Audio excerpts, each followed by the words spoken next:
जगन्नाथपुरी के एक भक्त की कथा है। एक भक्त था, उसके स्वप्न में जगन्नाथ जी आते थे। वो इतना रोता था मंदिर के बाहर खड़े होकर के।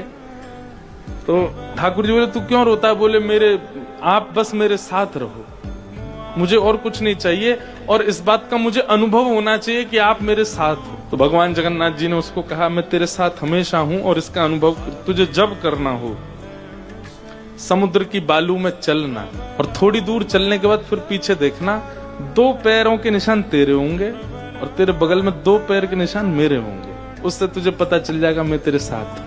अब तो वो रोज जाता, समुद्र के तट पर चल के देखता, थोड़ी दूर चलता तो 2 पैर के निशान उसके, और बगल में छोटे छोटे छोटे चरण भगवान के।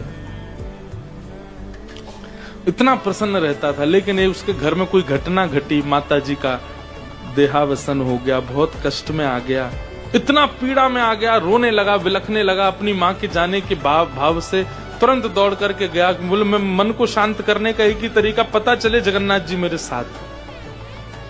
अत्यंत पीड़ा में था। जैसे ही समुद्र के तट पर चल रहा था, रो रहा था बहुत तेज तेज। पीछे मुड़ करके उसने देखा तो 2 ही पैरों के चिन्ह थे। जगन्नाथ मंदिर के बाहर जाकर बोला, मैं समझ गया, मेरी माँ का देहावसन इसलिए हुआ क्योंकि आप मुझे छोड़ के चले गए हो। अब आप मेरे साथ में नहीं हो। आपने कुछ दिन मेरा संग किया, उसके बाद मुझे अकेला छोड़ दिया। नाथ, आप ऐसा कैसे कर सकते? मुझसे क्या अपराध हुआ? रोने लगा, बिलखने लगा। जगन्नाथ जी रात्रि में फिर स्वप्न में आए। क्यों रो रहा था?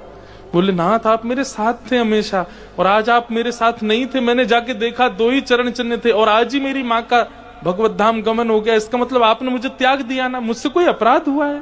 भगवान बोले, नहीं। तो फिर आज आपके चरण चिन्ह क्यों नहीं थे? भगवान बोले, कल तक मेरे चरण चिन्ह थे क्योंकि तू भी चल रहा था और मैं भी चल रहा था, परंतु आज तू पीड़ा में आ गया तो तुझे गोद में लेके मैं ही चल रहा था। वो मेरे चरण चिन्ह, तेरे नहीं है, वो मैं ही हूं।